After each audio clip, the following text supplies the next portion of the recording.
De volta com Justiça e Trabalho de hoje, eu estou conversando com Décio Teixeira de Carvalho Júnior, juiz titular da Terceira Vara do Trabalho aqui em Natal, no Rio Grande do Norte, e estamos conversando sobre terceirização. Doutor Décio, eu encerrava o bloco anterior lhe perguntando sobre o que é que dizem os segmentos, né, dos profissionais de direito que trabalham no seu dia a dia com processos vinculados a esse tema terceirização. Bom, primeiramente, apesar de ser um programa basicamente técnico, mas é bom a gente esclarecer que a súmula ela não regulamenta nada. Ela é um entendimento no Tribunal Ela Superior apenas que regula ali aquele orienta, entendimento que orienta, né? as instâncias inferiores na aplicação da lei ao caso concreto. No caso específico da súmula 331, assim, da leitura do projeto de lei, pelo menos num primeiro momento, em confronto com essa súmula 331, eu não vejo nenhum choque, basicamente. A súmula 331, ela diz que não forma vínculo de emprego entre o prestador de serviços e a entidade de empresas públicas, etc, etc.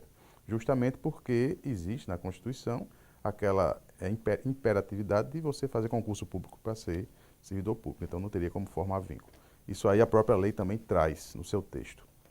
Outra questão que a súmula 331 fala é permitindo a terceirização de serviços de segurança, de limpeza, etc, etc, etc, que isso aí já tem regulamentação num decreto acho que de 67 já, que o poder público já se utiliza. Outra questão que a súmula 331 trata é da questão da responsabilidade do tomador de serviços em caso de inadimplência do prestador, né?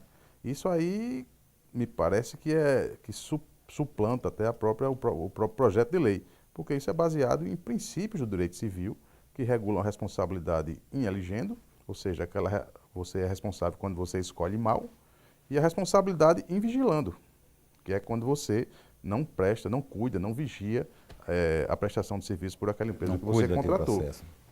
Exatamente, porque quando você vai contratar uma empresa para terceirizar um serviço, você tem que ter todos os cuidados básicos, né? Primeiro, saber se ela tem idoneidade financeira e econômica. E depois, saber se ela tem tradição no mercado, se ela tem competência técnica, etc, etc. Então, se você não cuida disso, você necessariamente vai responder, caso haja algum infortúnio ou alguma falha dessa empresa ou alguma falta dessa empresa, principalmente nas questões previdenciárias e trabalhistas. O que a lei traz, ela aprofunda essa questão da responsabilidade tributária e trabalhista das empresas. E em relação à tributária, ela cria até uma nova figura da substituição tributária. Ou seja, que a empresa prestadora é quem vai ter o dever de recolher Os tributos, tributos né? em nome da empresa tomadora. Ou seja, Previdência. exatamente, é mais um trabalho que o contratante vai ter que ter. Ele não pensa que vai ficar tudo por conta da contratada. Ele vai ter essa responsabilidade sempre. E principalmente a questão tributária, né? Ele hoje apenas fiscaliza, Ele né? apenas fiscaliza, mas com o texto da lei ele vai ter a obrigação de ele recolher, né? Então são coisas que não me parece que atentem contra a súmula. Outra coisa interessante também é que a lei traz, enquanto que a súmula fala de subsidiariedade na responsabilidade, a lei traz solidariedade, ou seja, torna o contratante muito mais responsável, digamos assim, diretamente do que era antes. Antigamente ele tinha o benefício de ordem, ou seja, ele poderia exigir que primeiro se buscasse patrimônio da prestadora e de seus sócios para que depois ele fosse chamado a pagar. Agora não. Com esse novo texto da lei, ele pode ser solidariamente responsável, ou seja, Isso ele pode poderá, ser demandado diretamente logo de cara, né? isso poderá gerar, digamos assim, uma indústria de empresas criadas apenas para, digamos, burlar a lei, cria-se empresa num dia, quebra-se no outro, para que o contratante responda solidariamente? Só se o contratante for muito desavisado, né, para cair nessa esparrela, mas eu acredito que a situação que dele, se realmente é uma terceirização séria, a situação da súmula, da subsidiariedade, é para ele muito mais cômoda do que a da lei. Porque se ele contratou uma empresa que ele sabe que ela tem idoneidade financeira, ele está tranquilo que ele não vai responder, porque sabe que ela tem com o que pagar. Ao passo que com o texto da lei, não. Independentemente, quando fala em solidariedade, fica facultado ao credor, no caso ao trabalhador, acionar diretamente a empresa tomadora, ao invés de acionar aquela que foi sua empregadora. Doutor Décio, hoje a lei o projeto de lei que está tramitando aí no Congresso, ele, como nós já comentamos, ele está sendo amplamente discutido e as opiniões são as mais diversas possíveis, tanto nas redes sociais, como no âmbito das entidades associativas, como a Associação Nacional dos Magistrados do Trabalho, Associação de Magistrados Brasileiros, enfim, várias OAB, enfim, várias dessas entidades hoje discutem esse projeto e, assim, e rechaçam a proposta que foi votada e que vai ser encaminhada ao Senado. Qual a sua avaliação digamos, nesse caldo todo que está sendo colocado aí? No caso, inclusive eu estava vendo até um artigo na imprensa escrita nacional, criticando a Justiça do Trabalho, não a Justiça, mas os juízes do trabalho e suas associações, por serem contra o projeto, dividindo assim, fazendo um divisor de águas entre o futuro e o passado, chamando pessoas, uns dinossauros e outros, enfim, comparando, outro né? animal, que eu não sei nem qual é. Comparando que quem é contra a terceirização está no passado. Acontece que ninguém é contra a terceirização, até porque ela já existe, como eu falei anteriormente. O que se é contra é precarização de direitos, né? Porque a lei, se ela colocasse um único artigo dizendo que o empregado terceirizado vai ter o mesmo salário do empregado da empresa, estava resolvido o problema. Não tinha nenhum problema, entendeu? O problema é o seguinte, que as pessoas que defendem a terceirização, como eu falei inicialmente, como uma forma de redução absoluta de custos em relação a seus prestadores de serviço, a seus empregados, elas estão equivocadas, porque não é assim que a coisa flui, não é assim que a legislação permite, não é assim que nenhuma lei nova que entre em vigor vai modificar, desde que não se modifique todo o sistema jurídico trabalhista nacional. Há, inclusive, estatísticas que dizem que o empregado terceirizado ganha 25% a menos, 27,5% a menos, que a ocorrência de acidentes de trabalho com o empregado terceirizado é bem maior, enfim. Mas isso é uma coisa lógica, né? Porque você não vai contratar uma pessoa terceirizada para pagar a mesma coisa que você paga uma pessoa que você vai poder diretamente dizer o que ela vai fazer, né? Então isso se chama precarizar. Isso é precarizar o trabalho, né? Você não está terceirizando, você está precarizando. Ao passo que se eu contrato uma empresa de terceirização que seja séria, ela vai pagar salários compatíveis com aquilo que eu pagaria se eu fosse um empregador efetivo, né? É importante dizer também a questão do enquadramento sindical. O que é enquadramento sindical? Bom, em rápidas palavras, que ele é definido pela CLT como sendo, através da atividade preponderante da empresa, é que você vai saber a qual sindicato aquele empregado é filiado, né?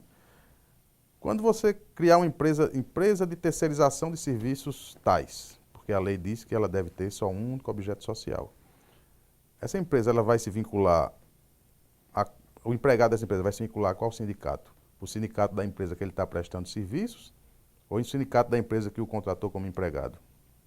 Me parece que a ideia maior é de criar-se logo um sindicato patronal das empresas terceirizadas, né?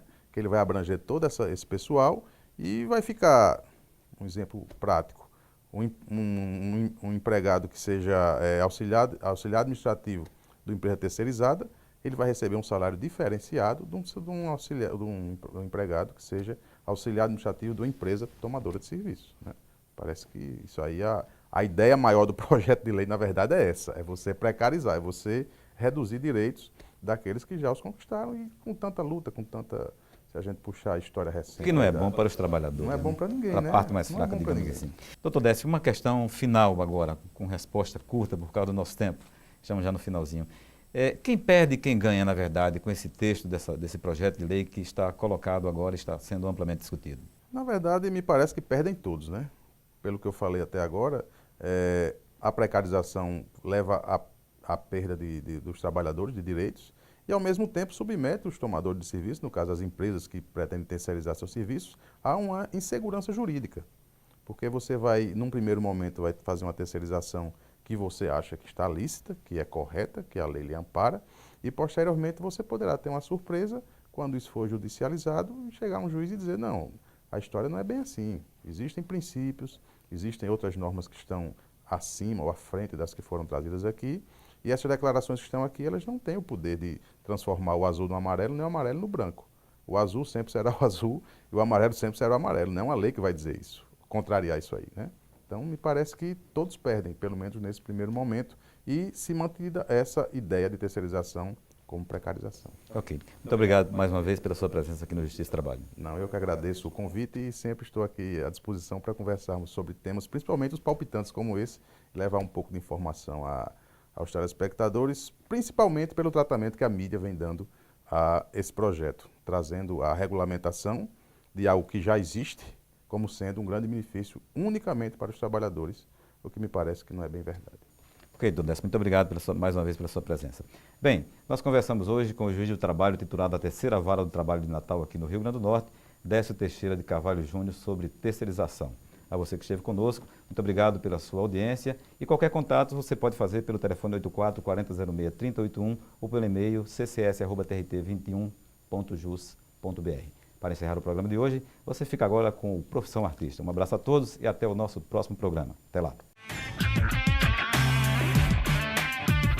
Na faixa dos meus 10 a 11 anos, comecei a estudar piano e fui autodidata, né? Não me formei em música, mas sempre procurei me aperfeiçoar em tudo, né? E hoje eu dou oficinas por todo o Brasil, pelo mundo afora também, né? De harmonia, de teoria, de improvisação. Exige uma carga horária séria, né? Um trabalho sério que você realmente sua. No dia a dia eu trabalho produzindo outros artistas, né? Tanto no meu estúdio como em sessões de ensaio, em shows. É um trabalho como outro qualquer, uma profissão como outra qualquer, que exige dedicação, além, logicamente, que todo artista tenha na sua essência a paixão pelo que faz. Então você encontra a sua linguagem, o seu caminho, e as pessoas passam a gostar do que você faz. Então isso é a maior recompensa, né? Além, logicamente, do que a música oferece, a gente conhecer pessoas interessantes, lugares fantásticos, né? Eu sou Eduardo Taufik, produtor, arranjador, músico, compositor. Reconheço como missão a música na minha vida.